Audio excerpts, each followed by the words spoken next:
So to welcome our first speaker, it's a great pleasure to welcome Bishop Rose, who is the Bishop of Dover.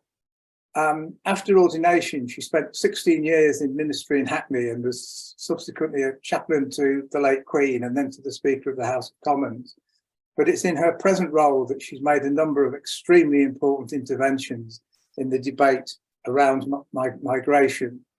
We'll be making reference during today to an excellent website called Seeking Sanctuary, which is co-hosted by one of our trustees, Ben Bano.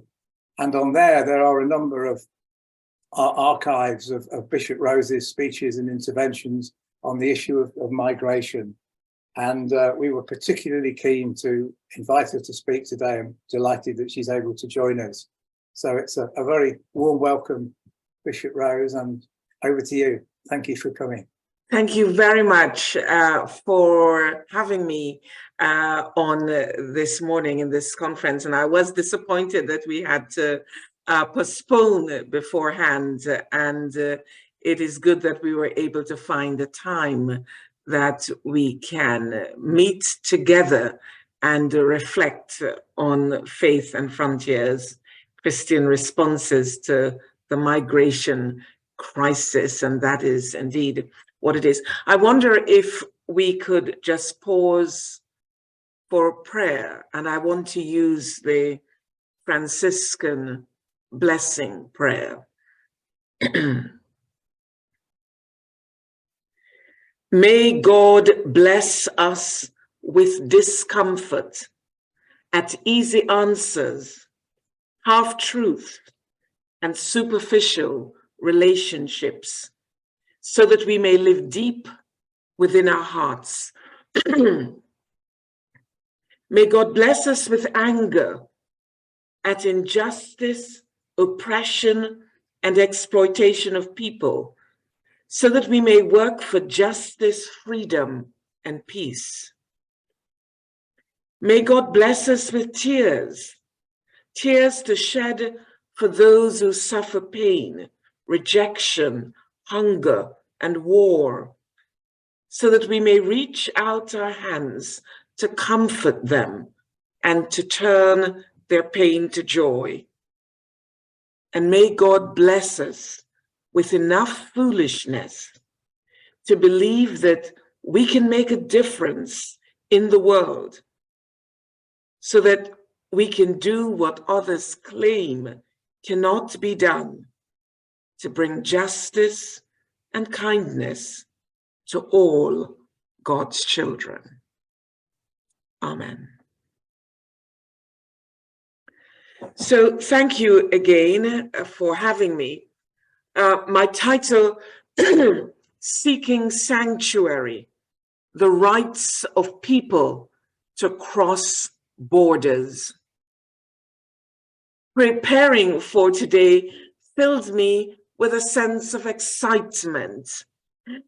And you may be thinking, this bishop is weird to be filled with excitement addressing such a topic. But I'm truly excited because this is what is at the heart of the Christian faith.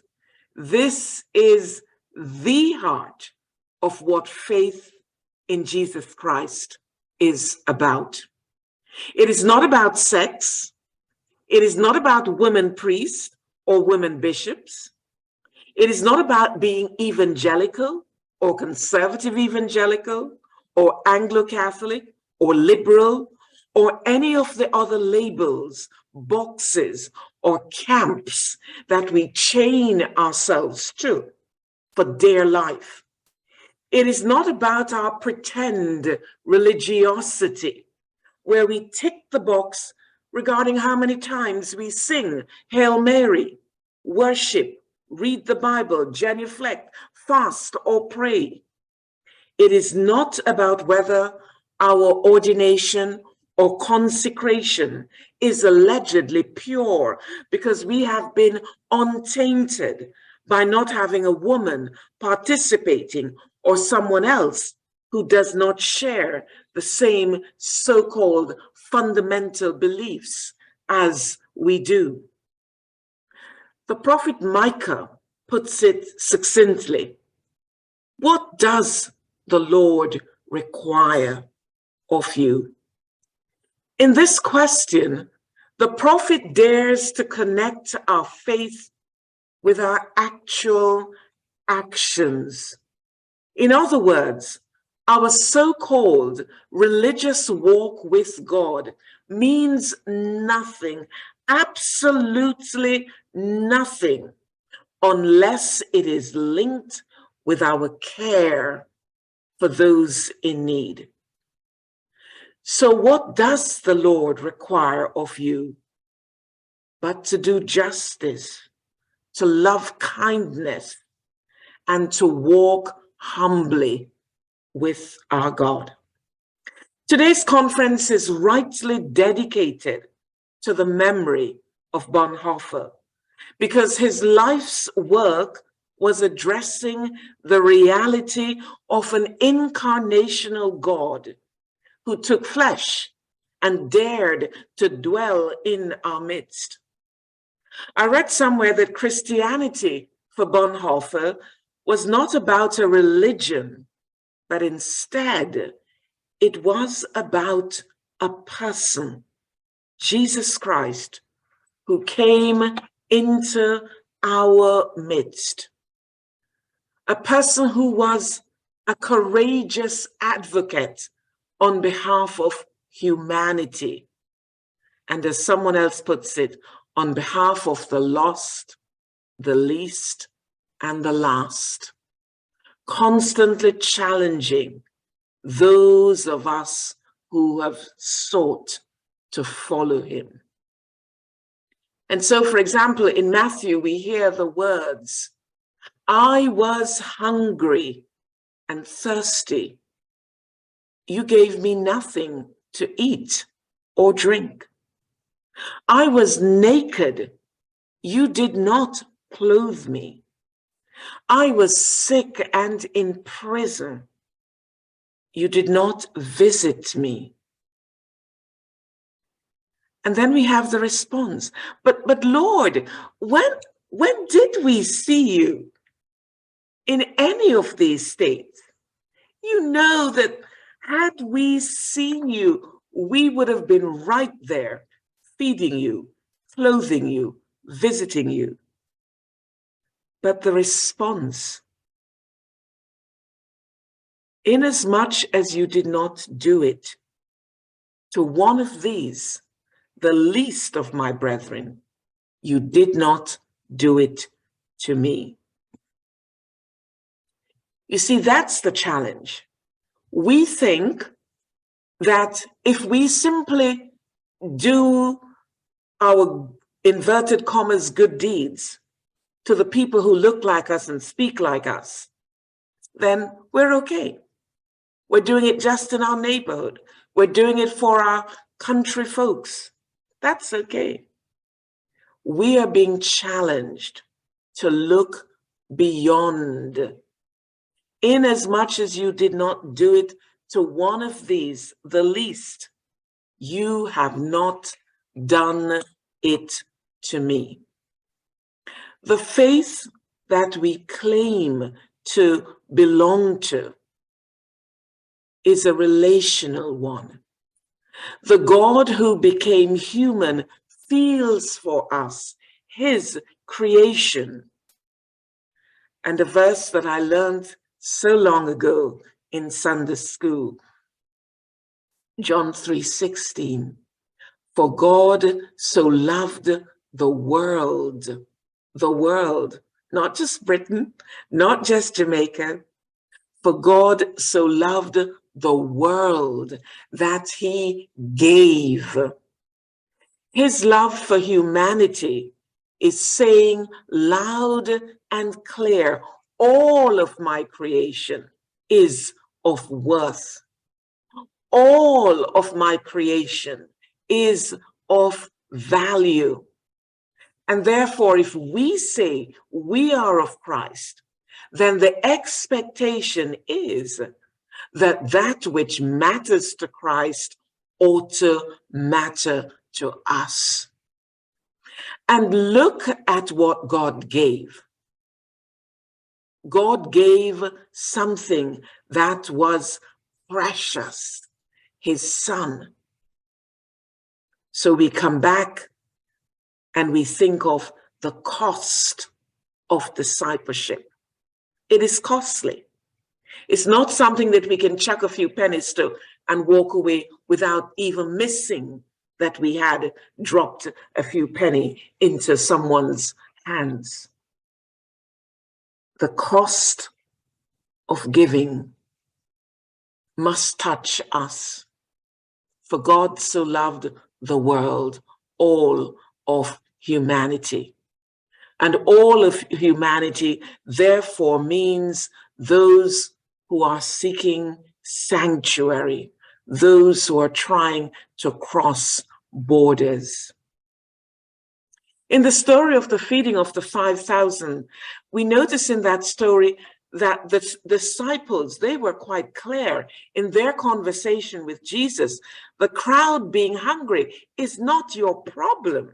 Send them away. Let them go and find food elsewhere. You've done your bit. But in that passage, and I think it is in the Mark story of the feeding of the 5,000 from Mark chapter 6, we're told that Jesus, one translation puts it, Jesus had compassion. In another translation, we read, his heart went out to them. And this, for me, tells the ultimate story.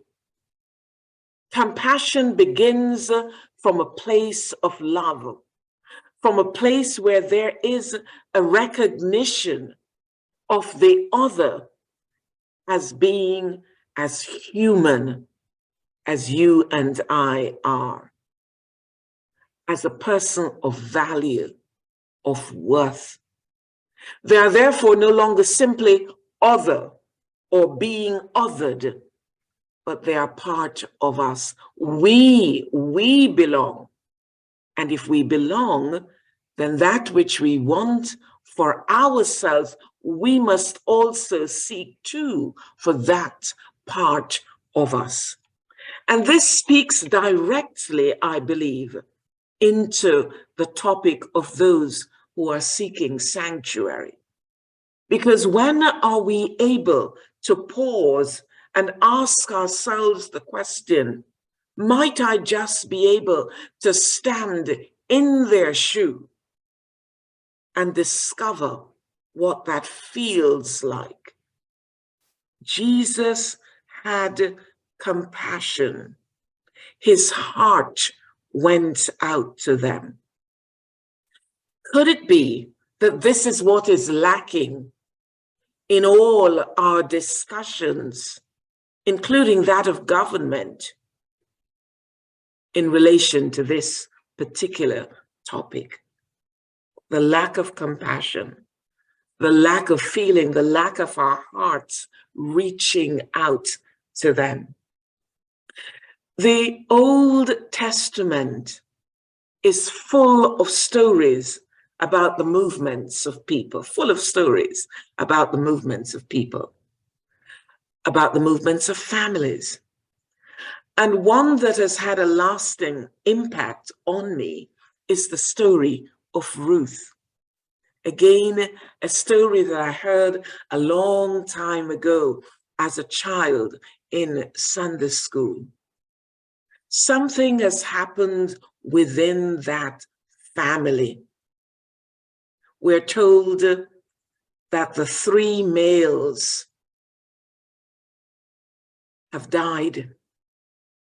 And this is devastating. This is catastrophic within that tradition where it is the man who is in charge, as it were. How will these women survive?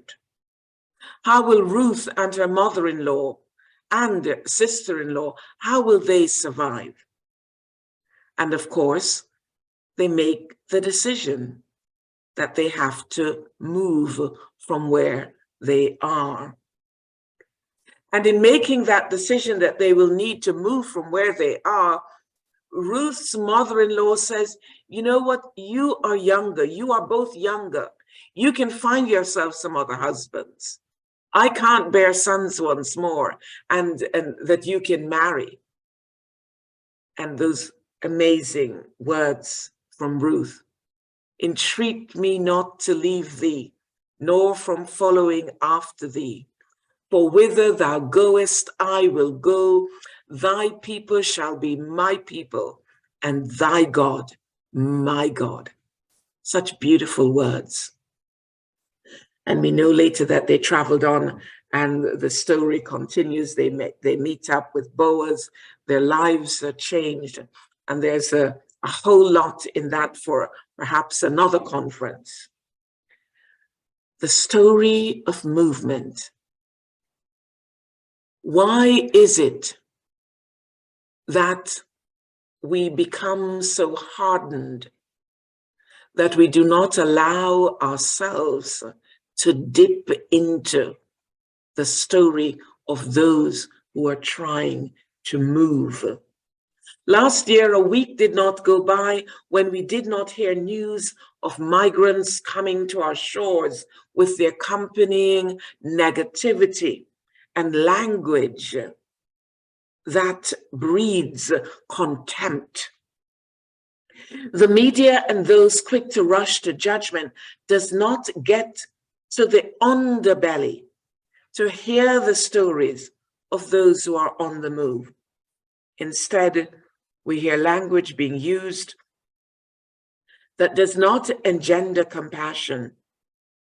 Government, on their part, introduced an asylum bill back in 2020, and we were told that this would overhaul the country's asylum rules. The then Home Secretary, Priti Patel, is alleged to have said that 40 of the changes would break the business model of the people smugglers. Am I mistaken that in this approach, I have seen or felt no sense of compassion for those who are risking their lives crossing the channel? Repeatedly, I keep hearing that the interest is to break the business model. I cannot help but ask, where is the humanity? Where is the compassion? When we had people dying, crossing the channel, in an interview with the media, I happened to say to them that these people who had died, that they were our mothers, they were our fathers, our brothers and sisters, our nieces and nephews, aunts and uncles. I got a very angry letter from someone. And the person said to me, they began their letter by saying, I am an evangelical Christian. How dare you say that they were our mothers and fathers and brothers and sisters, etc. They are not. They are Muslims. I've never replied so fast to a letter. And I was very brief in that letter. I began by saying, I am ashamed. I am ashamed to be in the space with you called Christian. You see, if we're not very careful, we allow ourselves to fall into the trap of othering those who are coming and seeking sanctuary, of thinking that, why are they coming to our country? We become possessive. We begin to say, but our people can't afford to live in a hotel. I've actually heard it being said. Our people can't afford to live in a hotel, and yet these people are being put in hotels. I've heard it said, Our people can't get homes, and yet these people are jumping the queue and getting homes. So what do we mean by our people? What we're doing is separating them from being in the same space of humanity as we are. Maya Angelou, the African-American poet, author, professor, activist, actress, singer, and the list goes on.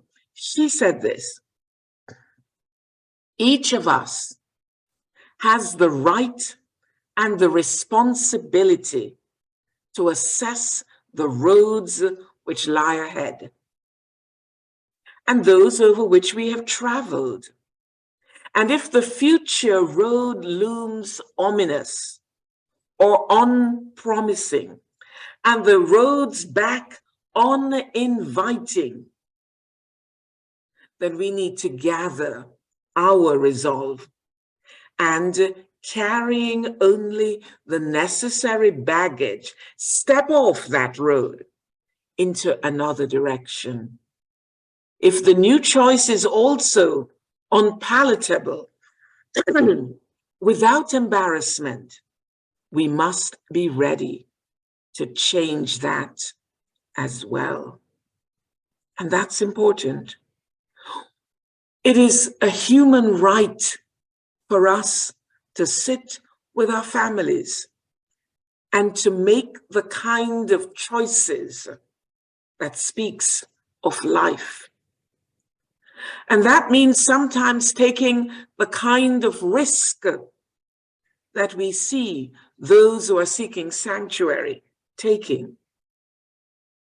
And we, as part of humanity, we need to ask ourselves the question, what can we do in order to lessen the risk that they take? And we need to do this without being obsessed in one particular direction about breaking business models. Within scripture, where we see people and families moving for a variety of reasons, we get the sense of almost a compulsion of humanity who will not just sit in one place, but a people who have a deep desire to move, to create new life for themselves and their families. But we need not look only biblically to see the movements of individuals and the movements of peoples and nations. Recent history tells the story of the movements of people. The Irish, the Italians, the Mexicans, the Caribbeans, and yes, even the British, to name but a few. And let's be reminded that when the British were moving, when the British were going to Africa, to Asia, to the Caribbean, they were not going due to war and starvation and torture. They were going because they wanted to make a better life for their families. They were referred to as pioneers. Isn't that interesting? We do not call those who are making dangerous journeys, we no longer call them pioneers or pilgrims. We refer to them as asylum seekers, migrants.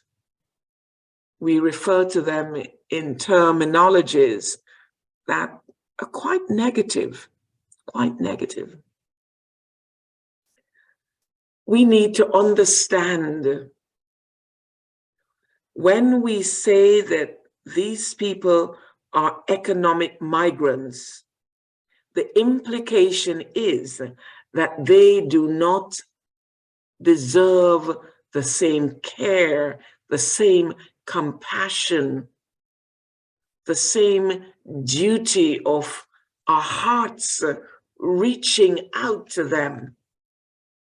And that cannot be true. The reality is that you and I, those of us in particular in the West, who are easy to rush to judgment about these people who are moving, seeking sanctuary, we must ask ourselves, and we must also ask our government. Don't just respond alone to the loudest voices of the Farages, but what is happening in those countries where people are fleeing from? Is it climate change? Is it famine? Is it persecution? Are people being tortured because of political beliefs? What is it?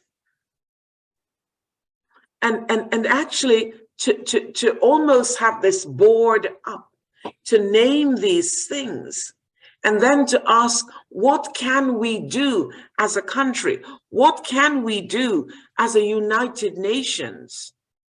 What can we do as part of the one human race? Because I want to suggest that it is because we have excluded ourselves or excluded others from being part of that one humanity, why we are able to create the kind of distinction that sets some people over there and leaving us with very little care for them. So I do believe in the rights of peoples to cross borders. I also do believe that governments, yes, they have a right to protect their borders and to make the kind of political decisions that shows that they are protecting their borders, but they need to do that on balance with the sense of those people are human beings. They are our brothers and sisters. So if it is war that they're fleeing from, what are we doing diplomatically to try and ensure that we are not selling weapons in those places? Even if somebody else is doing it, what are we doing diplomatically in engaging in the kind of conversations that will ensure that the world is rid of wars? The other question we must also ask, is it climate change that means that the terrain is so different? Their animals are dying. They can't plant enough food to feed themselves. What can we do about it? In recent years, we have reduced the amount of the fund that goes to assist further in further away places. What is that all about?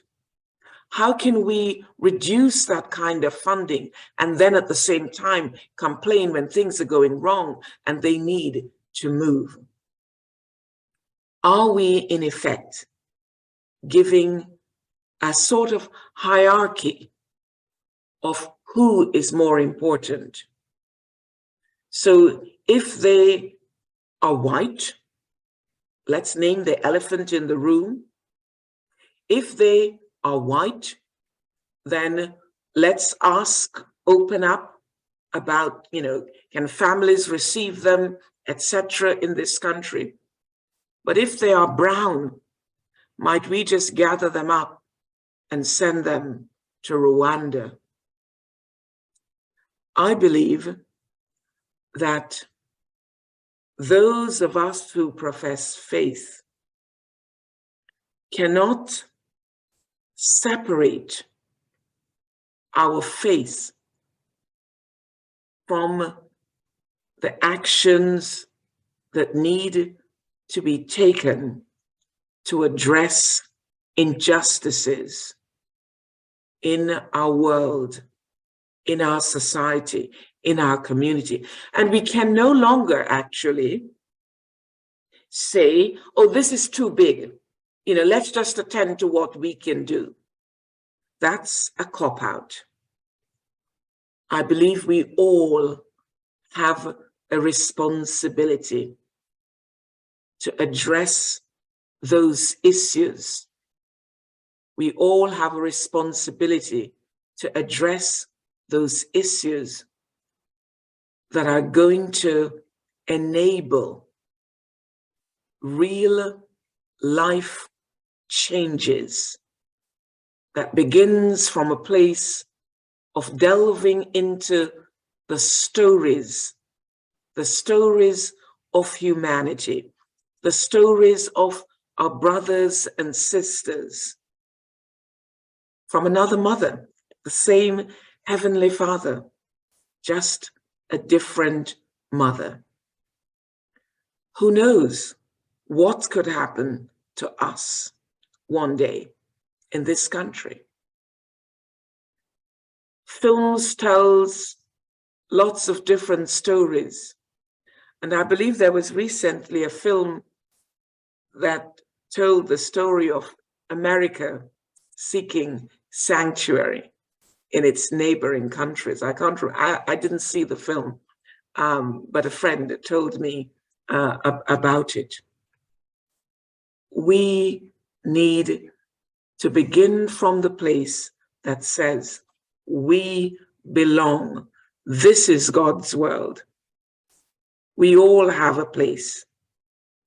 And that means challenging our politicians so that they can stop the political football between Britain and France, because this is not what it's about. It's bigger. I would like to see us go to the source. I would like to see us really consciously, intentionally beginning to ask the kind of questions that takes us to the source, that tells the real stories of peoples who are moving and seeking sanctuary. And for us to ask, what will we do? What can we do? Closing our borders is not the right answer. Turning our backs is not the right answer. There's a beautiful word, South African, called Ubuntu. Ubuntu. And it comes from the Xhosa language, which means I am because you are, or we are. Our lives are interdependent, intertwined, and we turn our backs on those seeking sanctuary at our peril. I believe Dietrich Bonhoeffer's, those words coined by him, that discipleship is costly, the cost of discipleship. So my prayer and my hope is that all those of us of faith will never tire from seeking justice and speaking into the injustices that we see. What does the Lord require? We need to respond to that. I'm going to stop and allow time now for questions or indeed comments as well. Thank you very much indeed for an extraordinarily compelling presentation, address. I think the word that springs in my mind most is sobering. It's sort of a costly discipleship spelt out very clearly. Thank you very much indeed. We have a couple of questions. A first one from Andrew West, which is a plea from the heart, really. It says, a question for Bishop Rose. Thank you very much for your presentation. I am part of a small refugee support charity in Lincolnshire, Louth Churches for Refugees. We currently support 2 Syrian families through community sponsorship. We are regularly in touch with our MP, making similar points as you have made about government policy. Mainly, we receive pro forma answers lacking the humanity you mentioned. How do we stop being discouraged? Do you have any insights from your national work with the media or politicians which are more positive? I think you're right. At the moment, it is almost as if the record has stuck politically, and we keep getting the same churned out response. And that is why it is even more critical for us, people of faith. We know the source from which we are drinking from. You know, in Sunday school, I learned the song, I am feeding on the living bread. I am drinking from the fountainhead. And so because we know the source, we've got to believe in that source.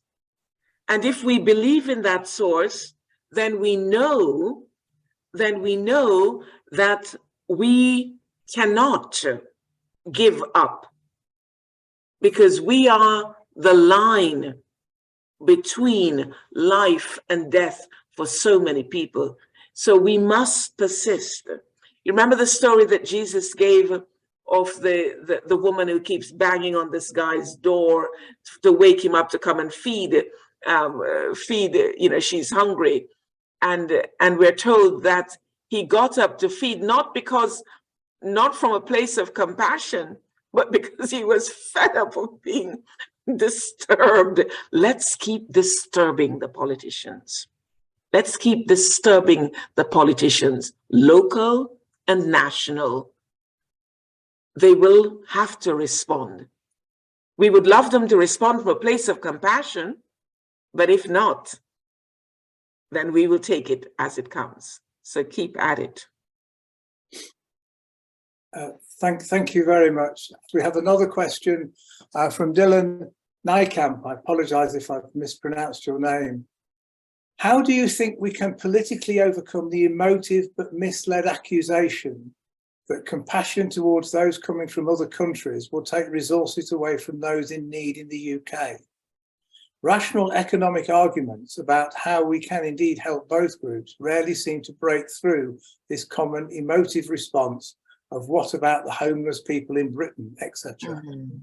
Yes, and I think it's in that area that we need to be constantly reminding each other of our brotherhood or sisterhood or common humanity. That's what it is. It's about common humanity. Now, in our churches, we can begin there. We can begin in our churches to actually have these kinds of conversations. Because funny enough, there are loads of people in our churches who think just like that. And that is sad. Loads of people in our churches. So how do we get them to move to a place where really, do you understand that God created the world? Do you understand that God created those people? And if God created those people, then we are part of one human family, irrespective of the paintwork or the language barriers, etc. We are part of one human race. So that's the message we need to live. And you see, our politicians, sadly, our politicians play into this drama because they know that it's a vote. Sadly, it's a vote winning stuff. And so that gets pushed. So if we can begin to tell the story of being part of the one human race, and not just tell it, then we have to live it. We have to live it. So we need to begin by challenging the people of faith to live that out. And then I think we will begin to make a difference. It has to be daily. We have to walk it. We have to walk the talk daily and not just sometimes in our sharing and our giving and our, with each other. Thank you very much. A couple of things that struck me most powerfully, Bishop Rose. One is I just love your reference to the previous language about pioneers and pilgrims. I haven't really heard that point made before. I just think that's just a very powerful way of making the point. But I was also very struck by your account of the letter you received from the conservative evangelical with your reply that I'm assuming. Yeah. How, if that person had come back and said, yes, but there is this quote, I am the one true, etc. Nobody goes except through me, which is a biblical justification of Christian exclusivity. I mean, how would you, as an Anglican bishop, answer that point? And in a sense, well, yeah, that's my question. Yes, we are always taking, if we're not careful, taking bits of the scripture that tries to confirm the views that we hold, and to our detriment and to the detriment of the faith and life together. When we're told that in Christ there's neither Jew nor Greek nor all of male nor female, slave or free, there is this. That's a wonderful image that actually fills so many of the other compartmentalizations that we like to do and put in little boxes. I am the way, the truth, and the life.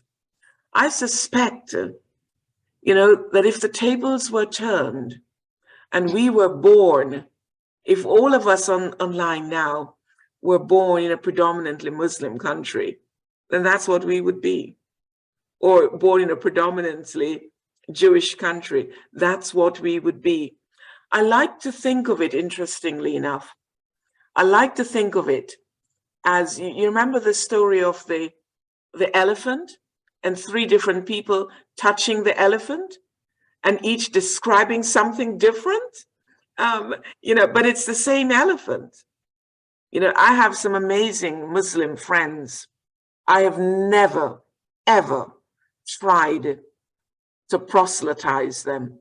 I have respected that they are people of faith and treated them with respect and dignity. They know my faith.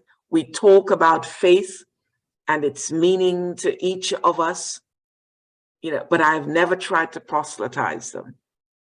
So, we all can find lots of cousins and uncles and aunts and parents and children that we need to do the gospel with. We don't at the moment have another question in the chat. Is there anyone? Would any of our other speakers like to comment or?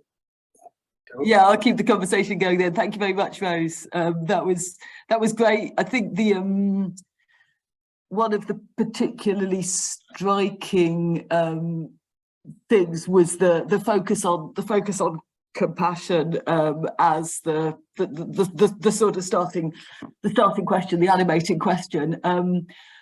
I guess one question that will often get asked then is there a danger if you focus on compassion and if you start with compassion that it sounds as though what you're calling for is the sticking plaster on the wound, right? It sounds as though you're calling for, you know, these are people who are suffering, so we have to help them, and what it doesn't do is address the question of justice, right? So the sense that what you went on to speak about, the systemic causes of the problem. So I wondered if you could say a bit more, I suppose, about that bridge from compassion to justice, yes, because that seems like the key move, the key question, yeah, in a lot of thinking about Christianity and social action, right? So it would be great for our group to hear a little bit more about that. Thank you. I actually believe wholeheartedly that we have to start with compassion, because you know, you look at someone, you know, and you know, it's the guy who was beaten up, the Levite, the priest. They walk by on the other side, no sense of compassion, caught up in their own Pharisaic traditions, which was much more important than showing a sense of compassion and even stopping to see if this person was still alive. So that is what comes first, that compassion. But if that is all that we do, then there is a problem, because we have to address what was it that enabled this to happen in the first instance, you know? So I think if you look at the story of the feeding of the 5,000, what Jesus was saying is actually they're hungry now. They're hungry now, for goodness sake. Feed them. Don't send them away. Otherwise, they're going to die. They're not going to make it. But maybe after that, it might be something for a discussion for the disciples to think about, you know, where are we going to hold our next gathering? Is it going to be somewhere where there's a market nearby, where they can get food easily? Or shall we put the word out, you know? So all this sort of strategic thing. But you have to deal with what presents.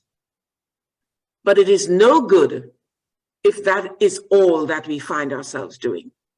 Because that's the problem that we have in this particular situation. We've had years of movements of people, and actually we have not addressed it well. We've not even addressed the sticking plaster bit well either. We haven't even done that well either.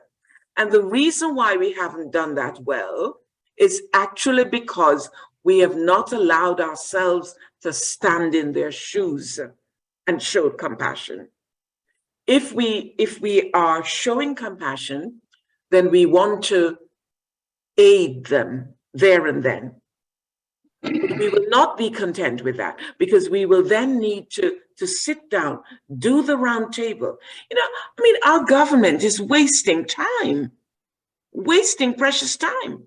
Why? Since we are so small island mentality and, you know, draw the drawbridge, etc., why haven't we as a government taken the lead in the international community of bringing together international leaders to look, and not just white international leaders, but Black international leaders as well, the places where the people are coming from, to assess what are the problems in this situation. I had a young boy who I visited from my congregation. I visited in prison, and yes, out of compassion, you know, he was a teenager. I wanted to see him, but then I had to ask him, "Why are you here? How did you get here?" And when he told me, "I don't know," I said, no, that's nonsense. Don't tell me you don't know how you get it. I want to know how you got here. Talk to me about it. And he told me lots of stuff, including the fact that, you know, father is no longer there. You know, he's now 16-year-old. He's now the man of the house, and he has to provide for his family. Wow. What do you mean provide for the family? I've got to give my mother money. I've got to. I said, are you telling me that your mother takes money from you? Oh, yes. So that meant that I had to go back and sit around the table with mother, because I want her to understand that she has contributed to her son being in the place where he is. I want her to understand that by virtue of taking money from a child, where did you think he was getting the money from? What are the other issues that are going on within the family that we need to address? And you know, there are issues around the breakdown of relationships and all of that sort of stuff. So you address the things in the back room, you know, but we must attend with compassion. Yeah. Can I come in? Ben wants to come in and ask a question. Yeah, Bishop Rose, I'm Ben from Seeking Sanctuary, and I was rather saddened by something that happened on the about 10 days ago. I'm quite, you very kindly came to share your sermons and thoughts on the anniversary of the Chinese, but 10 days ago, there was a rather mass demonstration of Border Force personnel in Dover who decided they wanted to start their march from our memorial that we have to commemorate deceased migrants and the Chinese ones as well. And I asked if I could say a few words, maybe a couple of words, you know, or maybe have a kind of minute's silence in memory of the migrants who commemorated on the plaque. And the answer I got back was, no, people are going to feel either hostile or uncomfortable. Yes, okay, so these were Border Force people plus one or two others, but I still felt fairly saddened that we couldn't commemorate the lives and deaths of the people who have risked their lives. Any thoughts? You know, for me, the thing that saddens me is the way in which, as a country, we have, I can't find the right word, almost sort of ducking who we are and where we're coming from in terms of our Christian roots. You should have been allowed to have silence. You know, and if people are uncomfortable with it, then they've got to ask themselves why they're uncomfortable. You know, so I'm sorry that you were not allowed. It should have happened. But this, you know, there is an intolerance, I think, for us to appreciate the motivation. My motivation comes from the fact that I belong to a faith and a God who simply loves, and I want to honor that and hold that together.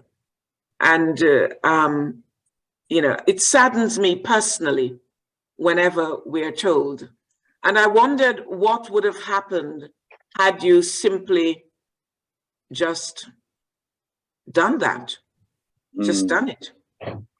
You know, and say, you know, we're going to have, you know, all they need is, we're going to have a moment's silence. And during the silence, you know, do whatever is most comfortable for you or you know, but I would, you know, we're holding this moment's silence for the lives. I went to a vigil last night. I didn't know that it was on, and I was driving out of the cathedral and realized that I couldn't turn my car because there was a vigil happening in the square. And so I asked the police officer what it was about. And they said that it was a vigil for the young girl who was murdered by the two 15-year-old up north somewhere. I think it happened. And I thought, gosh, you know, I've packed up and I've driven through now. And as I sort of crawled along, because it's, you know, pedestrianized area you're in with the car, I thought, no, I am going to stop. I'm going to find somewhere where I can pull up, and I'm going to go and stand there, and I will be silent. And I'm going to remember this young woman, because she deserves to be remembered. And so I drove along until I could find somewhere to pull up. I pulled up and then I walked back and I stood in amongst the crowd and prayed in my heart for her. And a number of people, spoke. And then once they started getting, it was all just almost sort of, and they are against us and they're against this. And, once it became adversarial. And in particular also in relation to Rosie Duffield, they became really antagonistic. She wasn't there, but they became very antagonistic towards her and, calling her name. I thought, I'm not standing here any longer. This is not what I came here to stand for.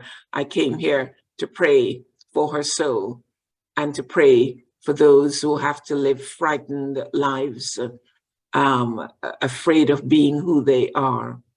So I would like to encourage you in future, maybe if there's a group of you, to say, no, we're going to stand.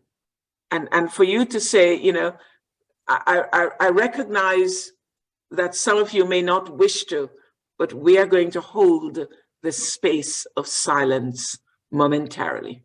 So I would encourage you to do that next time. Thank you very much.